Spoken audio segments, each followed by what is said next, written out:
आ जाए सर। हो गया बस, जितने पार्ट्स हो गए बस देख लो अपने आप को कहां पर लाया कर रहे हो। सर पार्ट की रिक्वायरमेंट तीन थी। पार्ट ए में आपसे कुछ ज्यादा नहीं पूछा, कहता है compute pre determined overhead rates for each department. Sir overhead rate क्या होता है? मशीन आवर पर ओएआर। ओएआर की बातें कर रहा है ये। सर पार्ट बी के अंदर कह रहा है कि टोटल कॉस्ट निकाल लो, मगर उसने स्पेसिफिकली कहा किसकी? कोई जॉब नंबर है सीएनजी की, हमें नहीं पता, हम पढ़ लेंगे। टोटल कॉस्ट भी निकालना और पर यूनिट कॉस्ट भी बताना, दोनों बतानी है तुमने। ठीक है सर। और पार्ट सी में बोल रहा है कि टोटल डिपार्टमेंट, ईच डिपार्टमेंट जो है उनका ओवर अंडर अप्लाइड बता दो। तो तीन रिक्वायरमेंट्स हैं। तो सर सवाल पढ़ते हैं। सर रिक्वायरमेंट पढ़ते हैं ना, मेरी डायरेक्शन सही हो जाती है कि मुझे सवाल में डेटा क्या एक्सट्रैक्ट करना है। बहुत सारी ऐसी चीजें होंगी डेटा जो हमारी रेलिवेंट नहीं होगा। Highway engineering limited uses budgeted overhead rate for applying overhead to production orders on a direct labour cost basis for department A. तो डिपार्टमेंट ए की कौन सी बेस है? सर आपको 6 बेसिस बताई थी मैंने शुरू में कि आपके पास ये 6 बेसिस आ सकती है। कौन कौन सी? या तो आउटपुट लेवल होगा, या मटेरियल कॉस्ट, या लेबर कॉस्ट, या लेबर आवर्स, या मशीन आवर्स, या प्राइम कॉस्ट। ठीक है। यहाँ पे से कौन सी यूज की है? डिपार्टमेंट ए के लिए अलग डायरेक्ट लेबर कॉस्ट के अलावा जितनी कॉस्ट लगती है उसका सर परसेंटेज टर्म में आएगा। जब कॉस्ट की बात आती है तो आंसर किस में आता है? परसेंटेज की बेसिस में आता है। And on a machine hour basis in department B. Sir department B का किसका है? Machine hour basis department B. Sir ये रुपीस पर आवर आएगा। जहां कॉस्ट आएगी प्राइम कॉस्ट, मटेरियल कॉस्ट या लेबर कॉस्ट, वहां पे आंसर किसमें आएगा? परसेंटेज। भाई इस कॉस्ट का इतना परसेंटेज ओवरहेड होगा। और जब आपके पास बात आती है आवर्स की तो एक OAR, overhead application rate per hour in rupees answer निकलेगा। क्या company made the following forecast for August 2006, एक महीने का डेटा है। सर बजटेड आपके पास है 2,16,000। तो जब बजटेड फैक्ट्री ओवरहेड 2,16,000 के लगते हैं तो budgeted labour cost department A की कितनी होती है? 192,000 की। तो सर मतलब 2,16,000 का ओवरहेड लग गया जब डायरेक्ट लेबर कॉस्ट कितनी लगी? 192,000 की। तो आप ये बता सकते हो सर एक लेबर कॉस्ट, अगर 1 रुपए की कॉस्ट लेबर पे इंकर होती है तो ओवरहेड कितना आ जाता है? सर मतलब उसको सिंपली डिवाइड करवा दूं।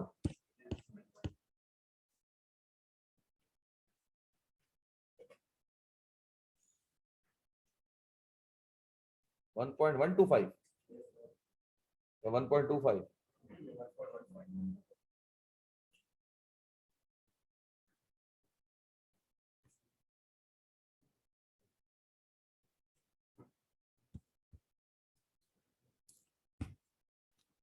Question number 3, highway department A. Sir budgeted FOH कितना? सर डिपार्टमेंट ए का 2,00,000। सर आपके पास बेस जो है इसकी डायरेक्ट लेबर की कॉस्ट है और दूसरे वाले की शायद मशीन आवर्स है। सर डायरेक्ट लेबर की कॉस्ट कितनी आ गई? 192,000। सब बजटेड डिवाइडेड बाय बेस करो तो कितना आ गया? 112.5%। हाँ sir. Overhead application rate direct labour cost का 112.5%। सर डिपार्टमेंट बी की ओवरहेड है कितने? सर डिपार्टमेंट बी के इफेक्टिव ओवरहेड जो बजटेड है 2,25,000। कितना?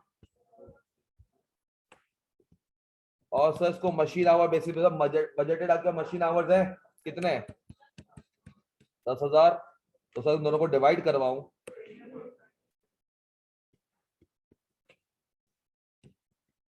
कितना? अब सर अब आपके ओवर अंडर अप्लाइड में कभी भी बजटेड का कोई काम नहीं है। बजटेड का काम खाली यहां तक था तुम्हें क्या निकाल के दे दे? ओएआर। उसके बाद इसका कोई काम नहीं है। सही है। अब आपके पास सारा किसका काम होगा? एक्चुअल एक्टिविटी का। किसका होगा? एक्चुअल एक्टिविटी का। सर पहले तो मेरे पास पार्ट बी आया, तो ये दो आ गए आपके पास। सर ये आपके पार्ट ए के आंसर थे, पार्ट ए के आंसर। सर पार्ट बी में था कि यार आपके पास ये जो जॉब नंबर चल रही है CNG 50, इसकी ये तो टोटल कॉस्ट भी निकाल दो, प्लस मजीद क्या निकाल दो, पर यूनिट। सर उसने हमारे पास डेटा पड़ता है, तो उसने आपसे कहा during the month 50 units were produce in job number CNG 011।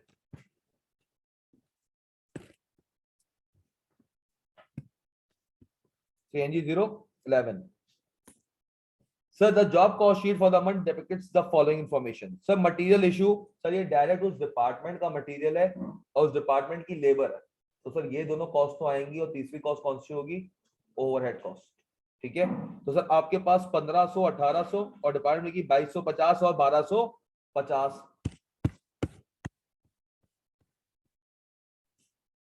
Part B, department A, department B. Sir material लगा कितना, और डिपार्टमेंट बी में 250, एंड सर लेबर 1800 और डिपार्टमेंट बी में। अब सर मुझे ओवरहेड एलोकेट करने, अप्लाई करवाने, क्या करवाने, अप्लाई करवाने। सर अप्लाई होंगे एक्चुअल की बेसिस पे, applied OH।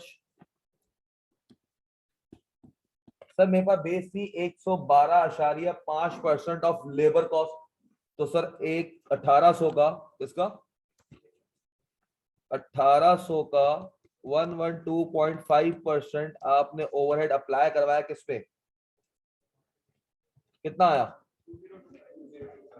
2025। Sir department B पे ओवरहेड एलोकेट होते हैं on the basis of labour hours.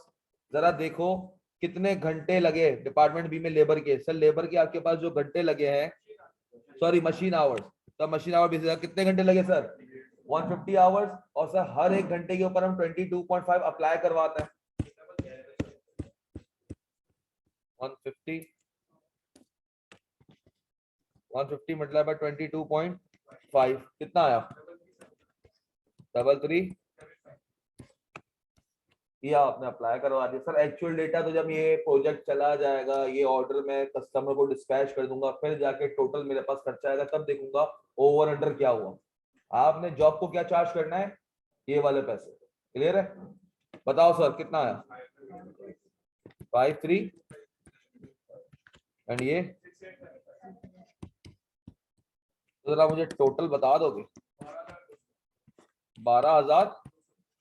Sir आपके पास टोटल इस जॉब की कॉस्ट आ गई CNG 5011 की, उससे एक आपसे पूछा था क्या, total cost plus unit cost. Sir एक आंसर तो आपके पास ये हो गया, बाकी यूनिट कॉस्ट के लिए नंबर ऑफ यूनिट्स 50, तो पर यूनिट कॉस्ट आ गई 240। एक ये आंसर और एक ये आंसर, पार्ट बी का, दो नंबर के। डन हुआ। फिर सर आपके पास आ गया over under applied overheads.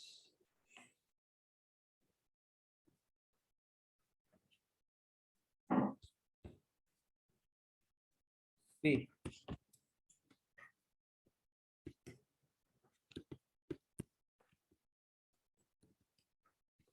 Sir over under कैसे होता है सर, जो अप्लाई करवाया उसको कंपेयर करवाता हूं एक्चुअल से।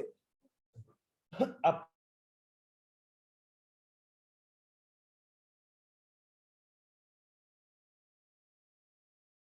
जो आपने वैलिडेटेड डेटा से हुआ है निकाला था, अब वो काम आ जाएगा, और आप उसको कंपेयर करवा दोगे किससे, एक्चुअल से। तो सर पहले मुझे बताओ आपने FOH अप्लाई कितना करवाया, FOH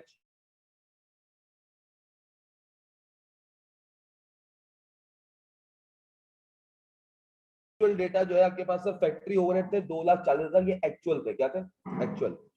sir direct labour cost थी 2,22,000। सर 2,22,000 का मैंने 112.5% अप्लाई करवाया होगा। हाँ 2,22,000 की डायरेक्ट लेबर की कॉस्ट थी ड्यूरिंग द ईयर, मैंने उसका 112.5% क्या कर दिया, अप्लाई करवा दिया।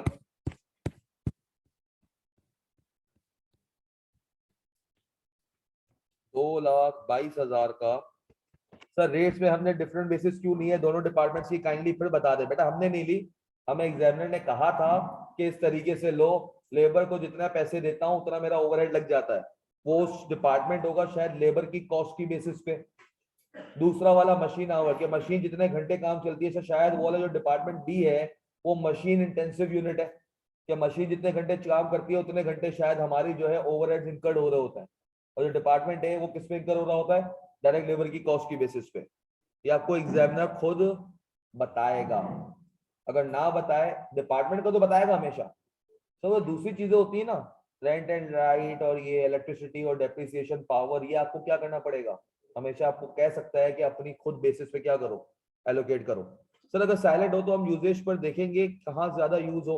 अगर साइलेंट हो तो फिर हमें क्या करना पड़ेगा, फिर हमें देखना पड़ेगा कि यार उस डिपार्टमेंट में क्या ज्यादा मशीन के घंटे लग रहे हैं, ज्यादा लेबर के घंटे लग रहे हैं, तो फिर उसके हिसाब से तुम्हें क्या करना पड़ेगा, उसको एलोकेट करना पड़ेगा। अगर एग्जामिनर क्या है, साइलेंट है, तुम्हें नहीं बता रहा उस डिपार्टमेंट की बेस क्या है, तब आवर्स पे ही जाना, कॉस्ट के ऊपर मत जाना क्या इस डिपार्टमेंट की प्राइम कॉस्ट ज्यादा है या मटेरियल कॉस्ट ज्यादा है, उसके हिसाब से कर लूं, आवर्स को बेस बना लेना। जी बेटा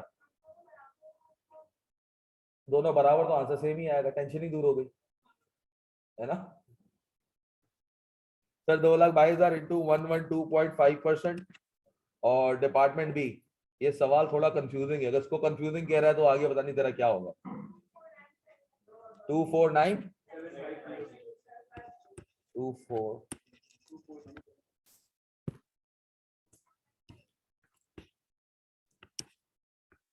वन और थोड़ा साथ नहीं दे रहा, एक सेकंड, 240 सर 249 757 अप्लाई करवा दिए।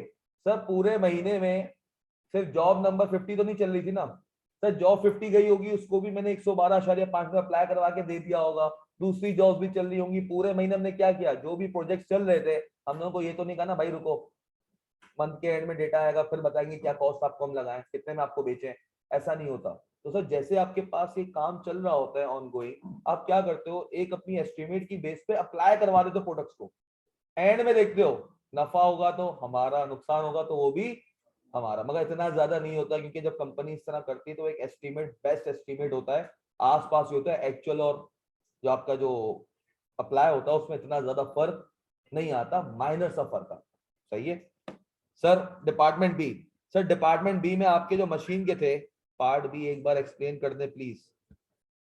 पार्ट बी में एक्सप्लेन क्या करना था शेजुल, रुक करवाता हूँ। सर सुबह सुबह सवाल अटेम्प्ट नहीं किए जाते, मेरा सोच मैं तो करवा रहा हूँ। सर बेटा सुबह सुबह अभी बहुत काम हो जाते हैं, अभी से प्रैक्टिस कर ले, नमाज पढ़नी होती है, फिर तेरे को पेपर देने जाना होगा, वहां पे क्या करेगा। सही है सर। 9,000 घंटे लगे मशीन के डिपार्टमेंट बी के, कितने घंटे लगे, तो सर 9,000 घंटों से बहुत सारे प्रोजेक्ट बने होंगे, और मैंने अप्लाई करवा दिया एफओएच, क्या कर दिया, अप्लाई करवा के कस्टमर से पैसे या तो मिल गए या रिकवर हो जाएंगे, रिसीवेबल होंगे। मगर सर 9,000 घंटों की बेसिस पे, किसके 9,000 घंटे की वजह से सर हर घंटे पे 22.5 लगाए थे हमने,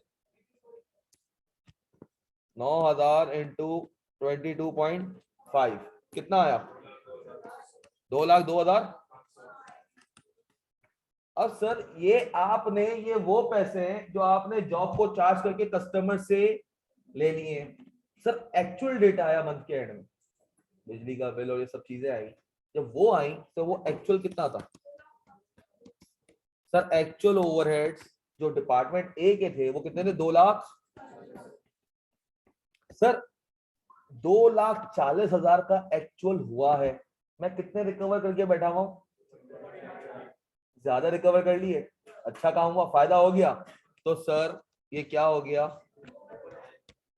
सर, ओवर, सर ओवर कभी ब्रैकेट में होगा कभी नेगेटिव में होगा, तो हमें इस चीज का टेंशन लेने की जरूरत नहीं है, कभी नेगेटिव में होता है कब पॉजिटिव में होता है, शायद हो सकता है मैं पहले ऊपर एक्चुअल ओएस रख देता, नीचे क्या रखता, अप्लाइड, तो सर आंसर क्या होता।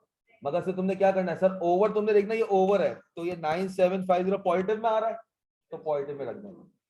अगर सर मैं लेट सपोज 240 ऊपर रखता, नीचे एफओएच माइनस करवाता, तो शायद ओवर केस में आ जाता माइनस में। सर ये बात हवा में समझ नहीं आ रही। सर मैंने 240 ऊपर रखा, ये मैंने क्या कर दिया एक्चुअल, और ये अप्लाइड करवा दिए 249। तो सर अब ये 9750 नेगेटिव में आएगा, तो तुम अपने आंसर में ओवर को क्या करना, ये इतनी बड़ी मुश्किल बात तो नहीं है ना। आंसर प्रेजेंट करने के लिए क्या करना, देख लेना कि ओवर नेगेटिव में आ रहा, सर ऊपर नीचे आप कर सकते हो, कोई स्टैंडर्ड फॉर्मेट नहीं है, कोई कॉस्टिंग के अंदर स्टैंडर्ड फॉर्मेट नहीं है। अनटिल एंड अनलेस आप बजटिंग का सवाल तो है ही नहीं तुम्हारे पास, ठीक है, कोर्स से निकल गया, सही है, समझ गए सर। और सर पार्ट बी के अंदर सर एक्चुअल कितना हुआ है, 2 लाख। अब सर यहां पर देखो तुम्हारे पास नेगेटिव में आ गया कितना, 4500। तो 4500 नेगेटिव में आंसर आया सर, ये क्या हुआ अंडर, तो सर अंडर को मैं ब्रैकेट में लिख दूं, अंडर अप्लाई। ऐसे सवाल एक और भी करवाए बेटा, और बहुत से आएंगे शायद, टेंशन नहीं ले। क्लियर हो गया सर, आसान था। ये आपके पास आ गया इसका आंसर, ये आ गया इसका आंसर, डन हो गया, डन। किसी की कोई क्वेरी इसके अंदर, इस सवाल में कोई चीज समझ ना आई हो, किसका 100% ठीक हो गया, 1 2 3 4 5, ये तो बहुत कम है यार। बाकियों को क्या मसला आया, पार्ट बी में मसला आया, क्या मसला आया, परसेंटेज अप्लाई नहीं की। बेटा ओवरहेड तो लाजमी, देखो एक प्रोडक्ट की 3 ही कॉस्ट है, कितनी है, 3 ही कॉस्ट है, direct material, direct labour and overhead. Overhead fixed and variable दोनों, फिक्स्ड ओवरहेड भी आएगा, वेरिएबल अगर कॉस्ट होती यहाँ पे तो वो भी क्या होती, आ जाती। वेरिएबल ओवरहेड्स का ये नहीं बनता हो यार, ये ओया किसका बनता है, फिक्स्ड ओवरहेड्स का बनता है। तो आपके पास 3 ही कॉस्ट होती है, कभी भी आपके पास कॉस्ट की बात है प्रोडक्ट की, तो याद रखना कि सवाल में तुम्हें 3 कॉस्ट ढूंढनी है ही 2, तो क्या करोगे, 2 निकालो। क्लियर है, डन है। और क्या मसला आया, और कुछ नहीं, बस यही वाला फैक्ट्री ओवरहेड नहीं डाले थे, खैर है। सर एक बार रिपीट कर दें इसे, बी एंड सी पार्ट को। सर पार्ट बी में सिंपल उसने आपसे कहा, रिक्वायरमेंट थी कि आपके पास ये जो जॉब नंबर 1 ऊपर आपको सवाल में डेटा दिया गया है, जॉब नंबर 50 का, किसका, सॉरी नहीं, सीएनजी 11 का एक जॉब थी, उसको आपने नाम दिया सीएनजी 11, उसमें 50 यूनिट्स बने, उसकी टोटल कॉस्ट बताओ कि उस जो सीएनजी 11 बनाने में टोटल कॉस्ट कितनी इंकर हुई, प्लस हर एक यूनिट की कॉस्ट कितनी थी। मैंने कहा टोटल कॉस्ट निकल आएगी, और अगर 50 यूनिट बने इस जॉब के अंदर, कितने बने, 50 यूनिट बने, तो मैं डिवाइड करवा दूंगा, तो आंसर आ जाएगा। मैं कहा सबसे पहले मुझे क्या चाहिए, total cost of CNG 11। Sir आपने कहा सीएनजी 11 बनाने के लिए डिपार्टमेंट ए में मटेरियल इशू हुआ। सर ये देखो ये वाला इंफॉर्मेशन पढ़ रहा हूं मैं, क्योंकि सर ये वाली इंफॉर्मेशन है किसके लिए, सीएनजी 11 के लिए, ये इंफॉर्मेशन, ये स्पेसिफिक सीएनजी 11 के लिए। उससे भाई मटेरियल इशू हुआ डिपार्टमेंट में 1500 का, और 1800 का डायरेक्ट लेबर हुआ। सब 1500 और 1800 कितने हो गए, 3300। ये सर डिपार्टमेंट ए में आपकी प्राइम कॉस्ट लग गई कितनी, 3300 की। मगर सर जब ये आपके यूनिट्स बन रहे थे, मशीनें भी काम कर रही थी, ओवरहेड्स भी लग रहे होंगे, बिजली का बिल भी होगा, जो रेंट भरते हो उसका भी एक पोर्शन होगा जो आपको एलोकेट करना पड़ेगा किसके ऊपर, इस जॉब के ऊपर। तो सर उसकी बेसिस जो आपको डे 1 पे जो आपकी कंपनी ने बता दी थी कि भाई हर 1 रुपए की लेबर का अगर लगता है तो 1 रुपया 12.5 पैसे, या 100 रुपए का लेबर लगता है तो 112.5 रुपीज हम क्या करते हैं, उस पे ओवरहेड लगवाते हैं। क्या लगवाते हैं, ओवरहेड। कि भाई लेबर अगर तुमने 100 रुपए का काम किया है ना, तुमने तो 100 रुपए का काम किया, मगर कंपनी को एक और खर्चा पड़ा है, कौन सा, जो दूसरा एलोकेट किया गया है, बिजली का बिल का, रेंट का, डेप्रिसिएशन का, वो सब मिला के 112.5 क्या होता है, आपके पास ओवरहेड भी लगता है। तो अगर सर लेबर मेरा लगा 1800 रुपए का, लेबर कितना लगा, 1800 रुपए का, तो सर उसका 112.5% कितना आता है सर, सर वो आपके पास आता है कोई 200, 2200, 2025 सर।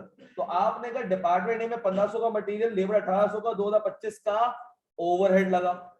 इस तरह से अगर डिपार्टमेंट बी में 2250 का मटेरियल लगा, लेबर लगा 1250 का,